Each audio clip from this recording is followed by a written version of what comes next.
आज पूरे दुनिया में एक बात की घोषणा है। वह घोषणा दुनिया में हर जगह कोने कोने में साधकों के बीच में ये चर्चा है। वो चर्चा क्या है कि पर्चा क्या है, चर्चा क्या है, पर्चा क्या है। वह पर्चा 28 तारीख को आने वाला चर्चा है।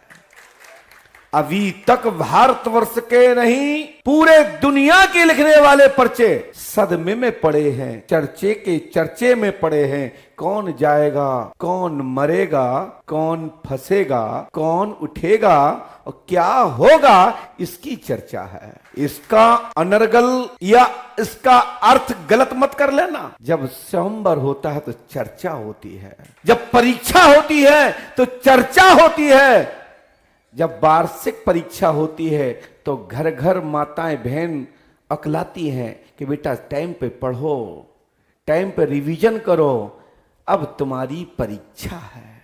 आज वह परीक्षा पूरे दुनिया में चर्चा और पर्चा बनाने वालों की है।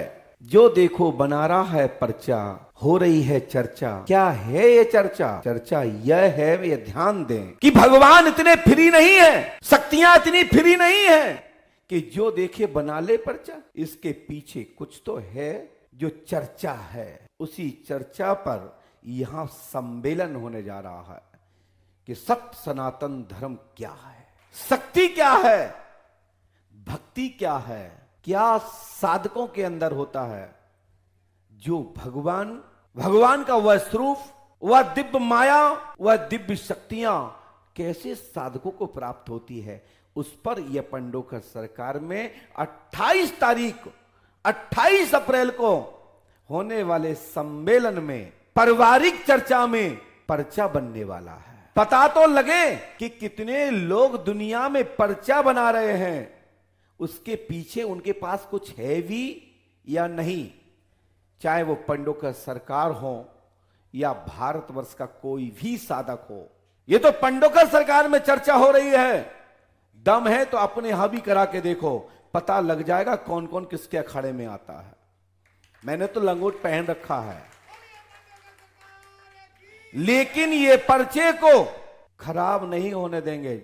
ये पर्चे को बनाने में 32 वर्ष लग गई हैं। तब पंडोकर धाम में पर्चा त्रिकालदर्शी दिव्य दरबार के नाम से जाना जाता है। आज छोटी छोटी ट्रिक, छोटे छोटे फार्मूले सीख लिए बनाने लगे पर्चे। बाबा की जय हो। मैं आपसे कहना चाहता हूं, जितने भी लोग कहना चाहते हैं कौन आएगा कौन नहीं आएगा, जिसके गुरु ने विद्या दी होगी वो आएगा, जिसके गुरु ने विद्या नहीं दी होगी वो नहीं आएगा। मैं जानता हूं लंगोट वो ही पहनता है जो पहलवान होता है, लंगोट वो ही पहनता है जो पहलवान हो।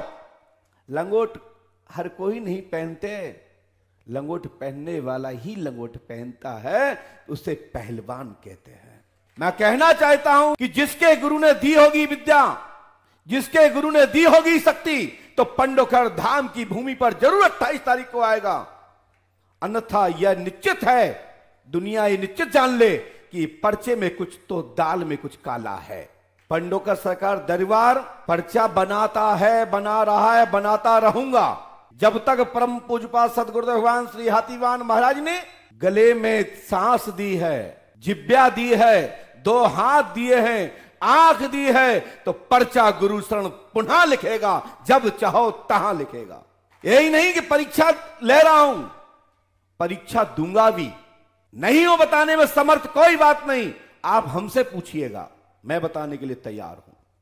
भला ही यह पंडोकर धाम का कार्यक्रम मेरा है, लेकिन नहीं, ये विद्वानों का है, सनातन संस्कृति का है, सनातन महापुरुषों का है, हिंदुत्व का ये दरबार है। और हिंदुत्व के लिए ये दरबार परीक्षा देगा और परीक्षा लेगा। सहज स्वीकार नहीं करूंगा। भारतवर्ष में यदि कोई पर्चा बनाते हैं या जो विधा निकली है, तो पंडोकर धाम की भूमि से निकली है। परम पूज्यपाद सदगुरुदेव भगवान श्री हाथीवान महाराज की चौखट से पंडोकर धाम से प्रसारण हो रहा है। यदि जो कोई पर्चा बनाता है तो परम पूज्यपाद सदगुरुदेव भगवान श्री हाथीवान महाराज की चौखट का शिष्य होगा, वो मेरा गुरु भाई होगा।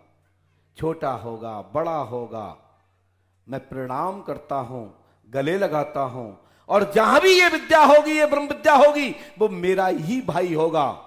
परंतु नेटक, चेटक, धोखेबाज, चीटिंग, रिक्त स्थान भालने वाले लोगों को स्वीकार नहीं किया जाएगा। यदि विद्या है तो एक नहीं, हम 2-2 भाई होंगे, 4-4 भाई होंगे, 10-10 होंगे, सब कोने कोने पर स्तंभ गाड़ेंगे और धर्म प्रचार करेंगे और ब्रह्म विद्या का प्रचार करेंगे।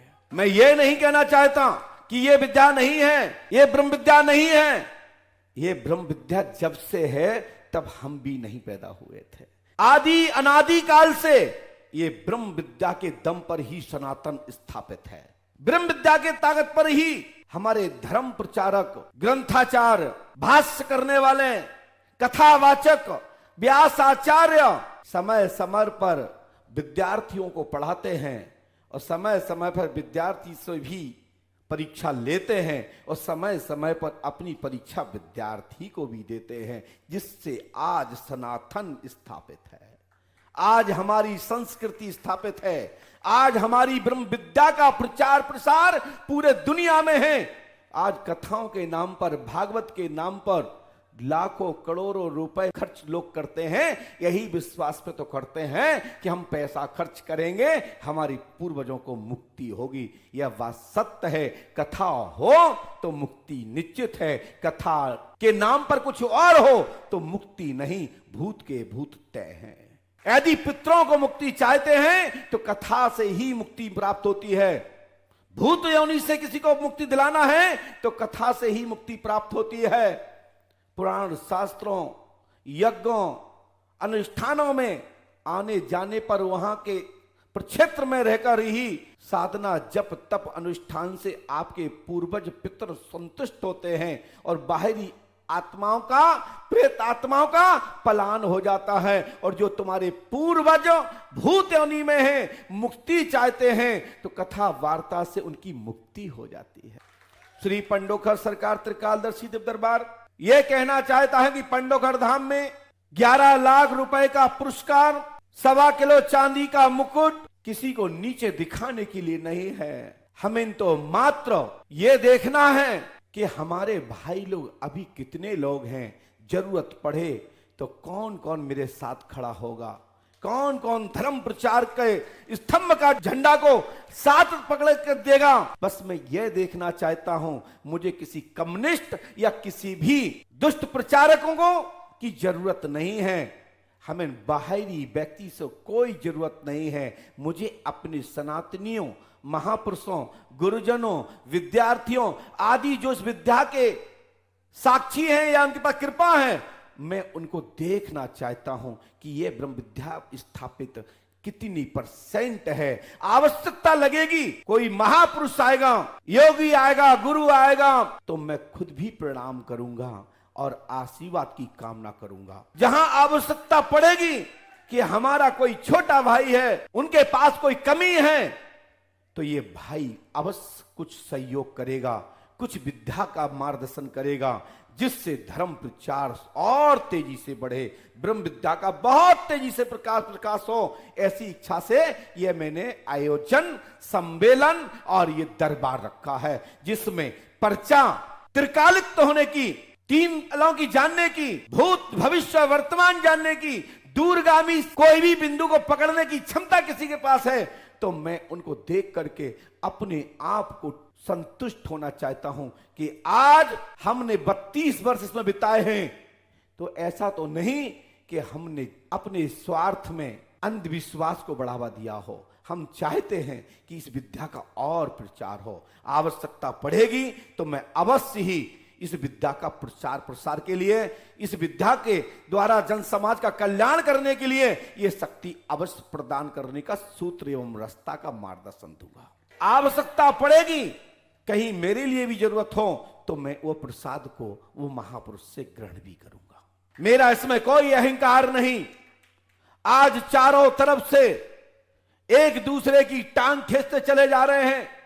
कोई किसी कथावाचक की टांग खींच रहा है, कोई दूसरा कथावाचक की टांग खींच रहा है। अरे भाई साहब, इसकी जरूरत नहीं है। हमारे यहां 4 पीठ है। हमारे आदि गुरु शंकराचार्य जी ने 4 पीठ की स्थापना की है। यदि किसी स्वतंत्र पीठ के भी हो तो काशी परिषद इसका विद्वान स्थल क्षेत्र है, वहां शास्त्रार्थ कर लो। अधूरा ज्ञान तो मत बांटो। यदि कोई किसी को बीच में मार्गदर्शन कर रहा है तो उसको अच्छे से सुनो, यदि कमी हो तो सुधार करो। यदि कोई बेमनुष्ठा का कारण है तो किसी बीच का संपर्क साधो। लेकिन सनातनियों गुरुजनों, टकराओ मत। कोई भी पूर्ण ब्रह्म ज्ञानी नहीं है। आवश्यकता है, कमी है, गलती हुई है तो अंगामी मंच पर सुधार कर लो। लेकिन ज्यादा लगता है तो काशी जाओ, काशी के विद्वानों को बुलाओ, तीर्थों के विद्वानों को बुलाओ, इसके आचारों को बुलाओ और बीच में एक स्तंभ गाड़ो और वहां पर दोनों पक्ष के लोग बैठे शास्त्रार्थ कर लो। दुनिया को सुनाने की जरूरत नहीं है।